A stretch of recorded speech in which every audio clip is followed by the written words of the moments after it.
Hey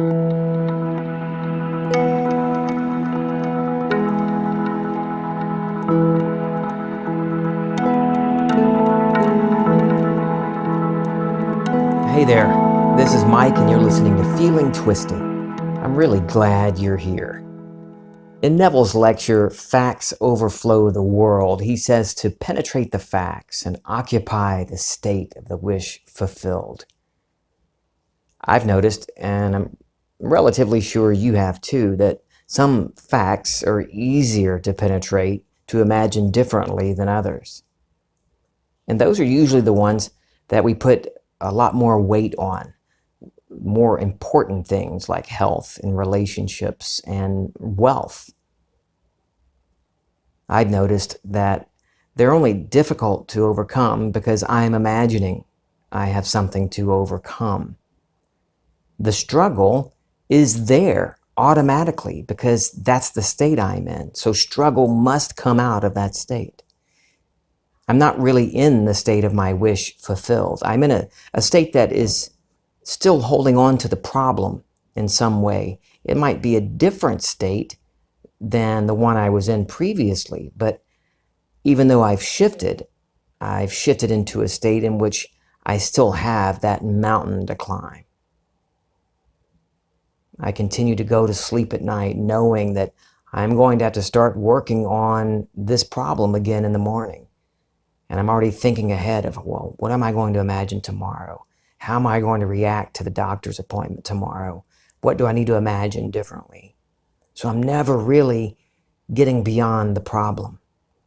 So I go to sleep like that and I wake up and those symptoms are still the problem. They're still there, the symptoms of my problem, confronting me, telling me that I have to overcome all of this again today. I have to continue fighting at this and working at this, and I'm going to get to it eventually.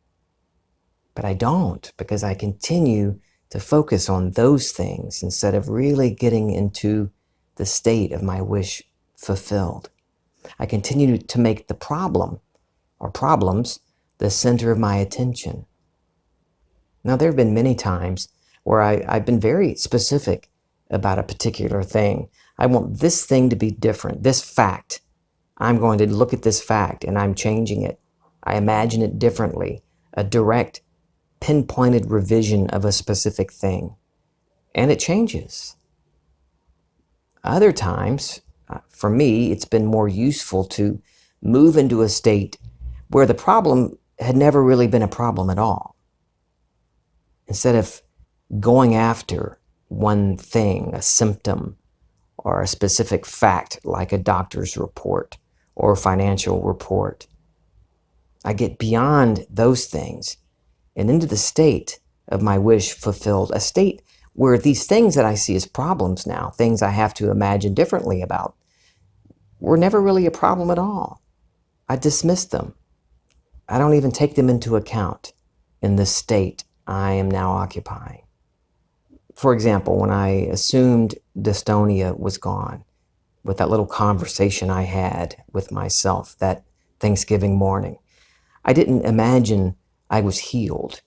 The word heal or healing or healed didn't come up. I decided it was time for the illness, the sickness to go. I made a clean break with it. It was a dismissal of the diagnosis and the symptoms. Yeah, I still felt the symptoms for a number of days, 6 days. I still felt it. I still had to use the wheelchair. But there was something in me that dismissed it. The symptoms were no longer a problem. I didn't hold on to them as something I have to fight against. And I didn't continue seeing them as proof that I didn't do it right. What do I want to experience that I think the solution to my problems will give me? I've noticed that when I make it about fixing a specific thing, solving a specific problem, I end up with other problems to fix because I'm never really occupying the true end of my desire.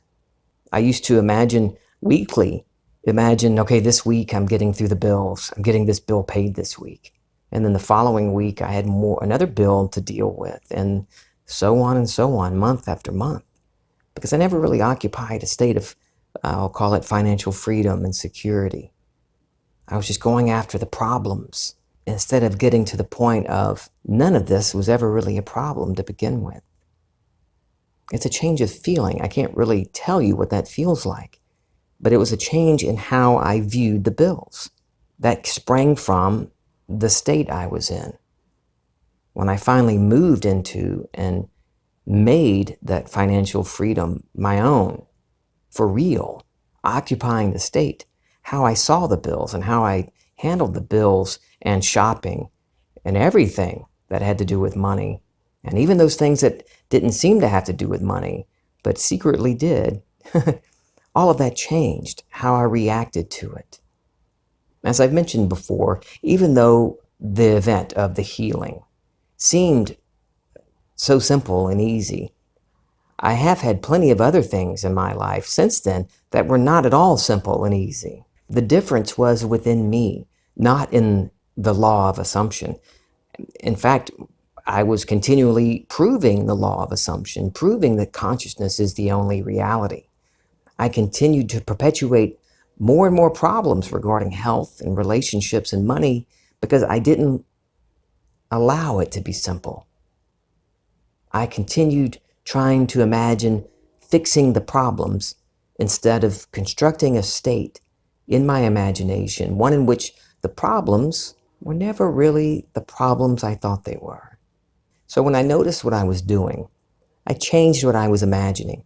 I didn't even make an imaginal scene that had anything to do with fixing a problem.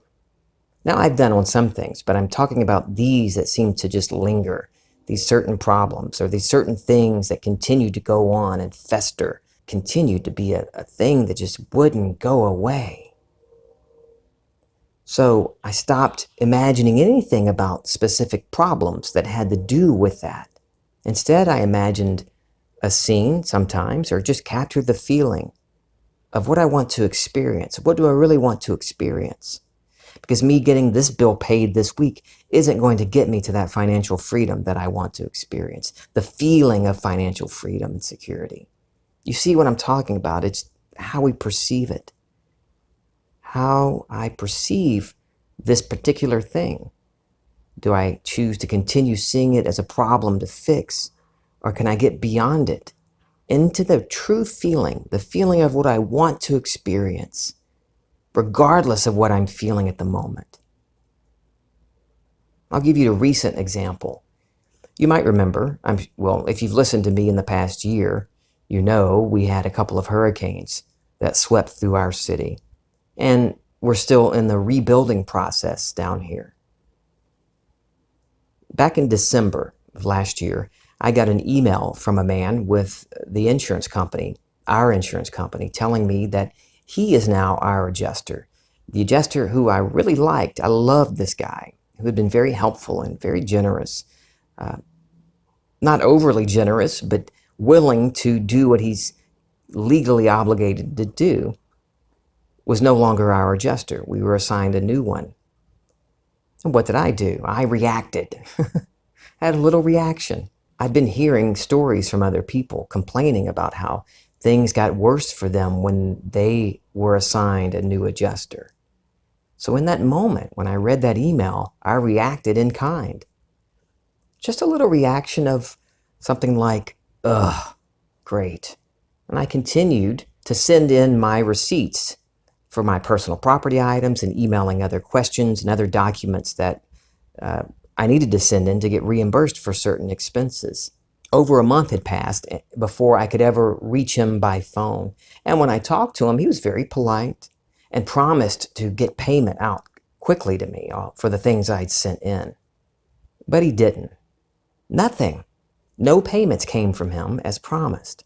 I finally sent him a firmly worded email about the company's legal obligation to indemnify me as their insured, and hinted at how his behavior could seem like bad faith on the part of the insurance company.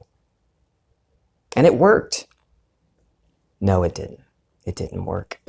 I didn't hear a peep from him. I did finally get a couple of payments over the next couple of weeks, but no real explanation from him what the payments were for, and none of the payments were anywhere near what he was supposed to be paying me. So I sent him another firmly worded email and left a couple of polite but firm voicemails. Still nothing from this adjuster. Nothing I was doing was working. Well, one day I was in the little gym in our apartment building, running on the treadmill. Okay, well, I wouldn't call it running. I was doing a slow jog or maybe a very, very brisk walk. I do love getting my blood pumping on that treadmill, though, so I do it from time to time. Anyway, Neville's voice popped in my head, and I heard him say, "Let the facts remain." He's mentioned that in a number of talks. Let the facts remain. Penetrate the facts. Disregard the facts. Let them be. And I busted out laughing as I was running on the treadmill. No one else was in there. They probably would have thought I was crazy. Here I was. I've been trying to change the facts through force instead of relying on the state of my wish fulfilled. With that little reaction back in December, I set all of this in motion. I had that little reaction to the email, thinking that I need the insurance company, that what they do matters, or what they do has any effect on what I want. I was giving them power that wasn't theirs. So while still on the treadmill, I moved back into the state of my wish fulfilled. And in this case, it's being back in the house, feeling the satisfaction of how simple the whole process was. In imagination, I stood at the new island in the kitchen and I felt the cool quartz countertop with my hands. And with a deep, satisfying breath, I knew it was done, with no thought about how it was done. I'm in this newly remodeled house, and it's beautiful. And I felt that. I felt it, and I let it be. And I no longer tried to fight what the facts were telling me. I went on about my day that day and the next without bothering to even think about the insurance company. The next day, I had a thought to call the company, to call the insurance company.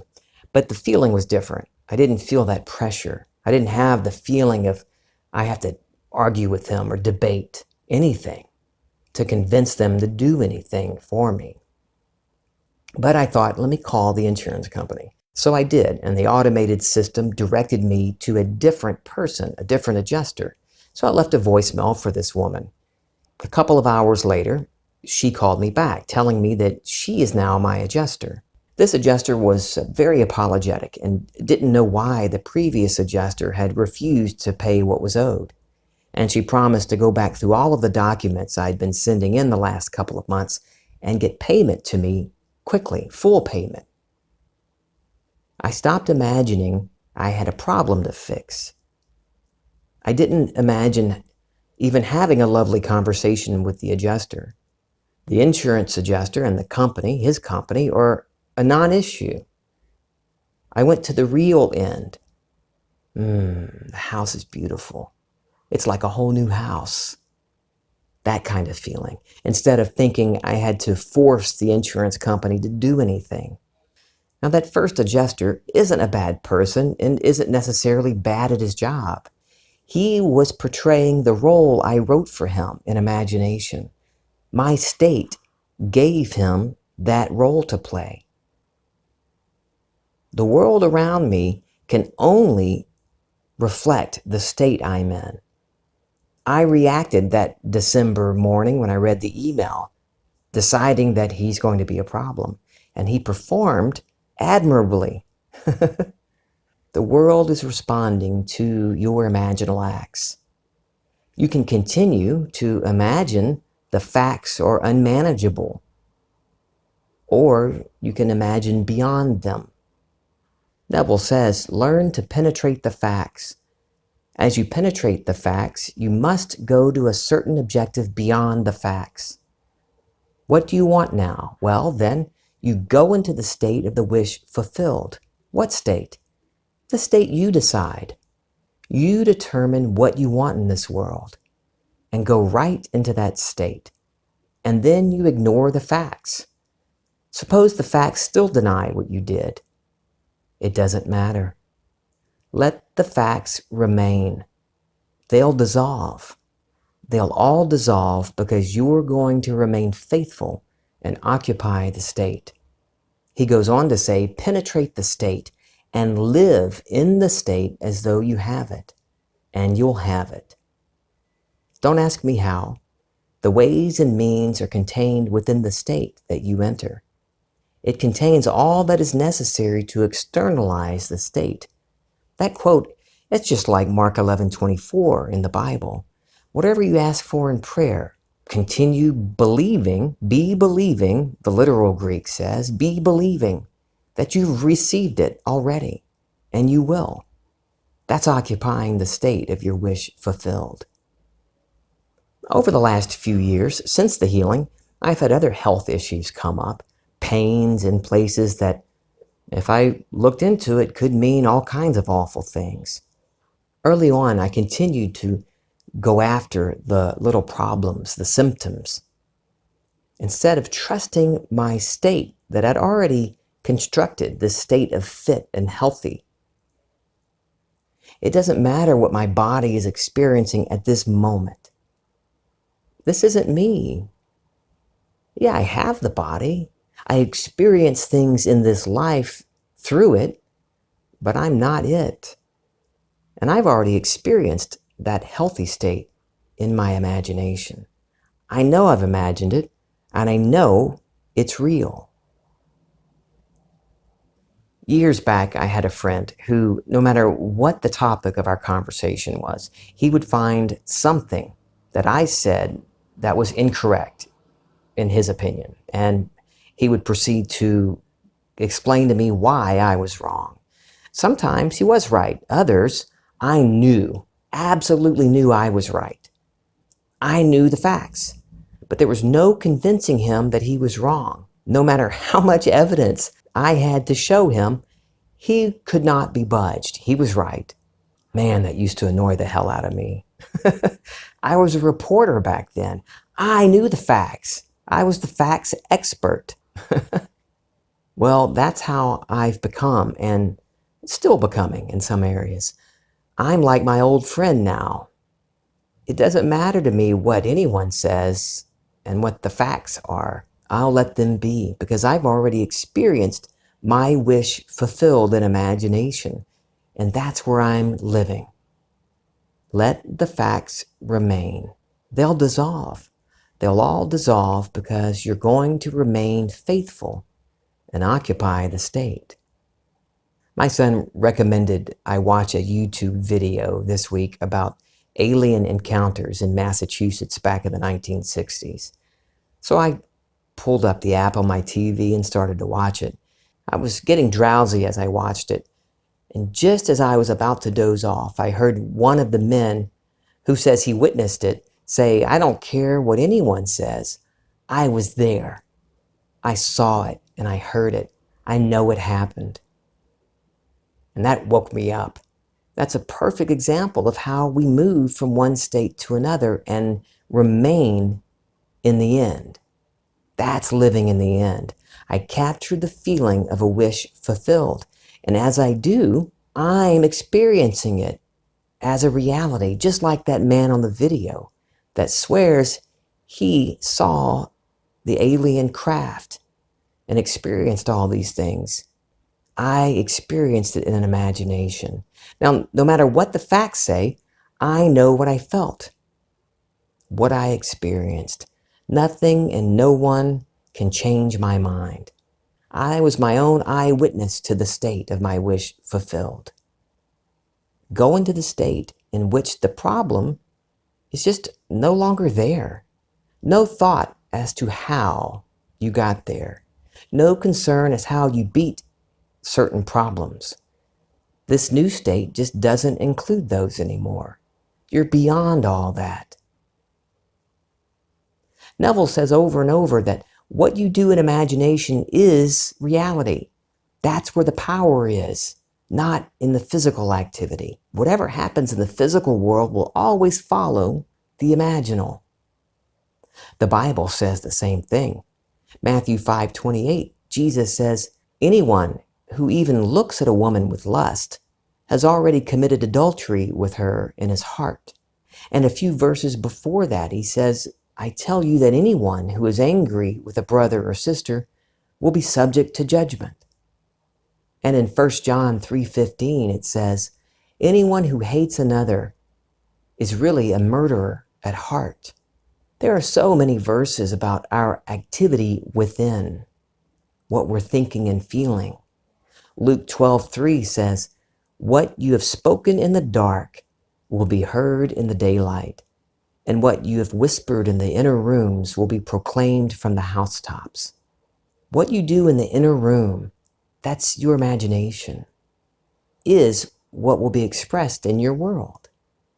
What you do in darkness, that's within you. What you're doing within you, in the silence, is what will be expressed in what you call the real world, in the physical world. All I need to do is trust it. Know that it's done, regardless of what the facts say. How do you know that what you're experiencing right now isn't part of some bridge of incident bringing you to its fulfillment? If you've already imagined the state of your wish fulfilled, it's done. And everything from that moment on is part of the bridge of incident, as Neville calls it, unless you decide that it isn't. Neville says that consciousness is the only reality. You already know what you want. No one out there somewhere to convey your message to. No need for anyone to say or do anything to help you bring it about. I found that even what seems like bad things are really just part of a beautifully constructed bridge of incident, bringing me my heart's desire. Trust the state you're occupying. It has everything it needs to express itself. Know that since you've experienced it in the inner rooms, it must come about. It will. If it's a health issue, what is it about the health issue that's preventing you from experiencing what you want to experience? I know a particular health issue. Yes, we want that gone. It seems awful. But what is it? What do I want to experience? What is the health issue preventing me from experiencing? That's where I want to get to in my imagination. Get beyond a doctor's diagnosis or a report from a scan. Get beyond a lottery win or paying this bill this week, getting through this month. Get beyond all of that and find the feeling of what you actually want to experience. You can imagine anything you'd like. You're writing the story. I'm only offering some ideas that have come from my own life and my conversations with others who can't seem to shake particular issues. Now, this episode is really all about manifesting, changing our lives, getting new experiences. But I can't just end it there. This whole human experience isn't a one and done kind of things. It's not like you have this one life and you better make it worth it. This is what counts, because this will determine whether you go to heaven and hell, or heaven or hell. Neville says we are eternal beings moving through states of consciousness. Neville said it, and I read it and heard him say it many, many times. And I believed it in theory. And I know plenty of people that are close to me that don't necessarily agree with everything I say, especially when it comes to things like this. But I am now my own eyewitness. I've had enough firsthand experiences that nothing and no one can convince me otherwise. I know the truth of what Neville's saying here.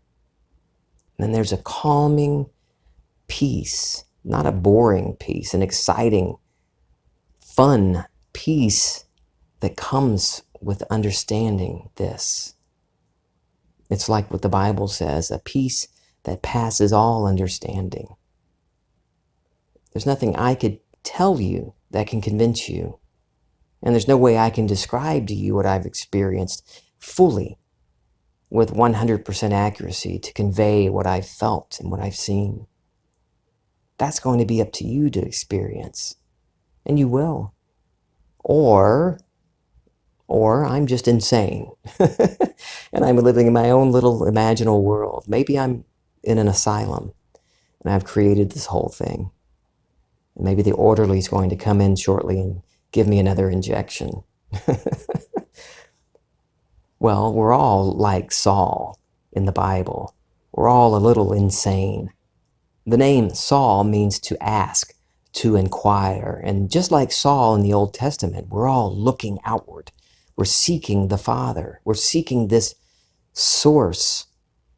We know something's out there. Where is it? And like Saul, we're looking outwardly, looking for something in someone out there. And then through personal experience, and that's the only way it happens, personal experience, we become like Paul in the New Testament. His name was also Saul. He was seeking, inquiring, until he had a first-hand experience of the truth. And his name was changed to Paul. Paul means to cease, to stop. So this being, or this man seeking this outward power, has his first-hand experience of the spiritual Christ. And now, like he says, I no longer see Christ from the human point of view. He knows to turn to the true source, the power and wisdom of God within. Nothing to search for any longer. Now, my next episode is up to you. What do you want me to talk about? Shoot me an email at feelingtwisty@gmail.com or find me on Facebook and Instagram at feelingtwisty. I love you. I'm feeling twisty.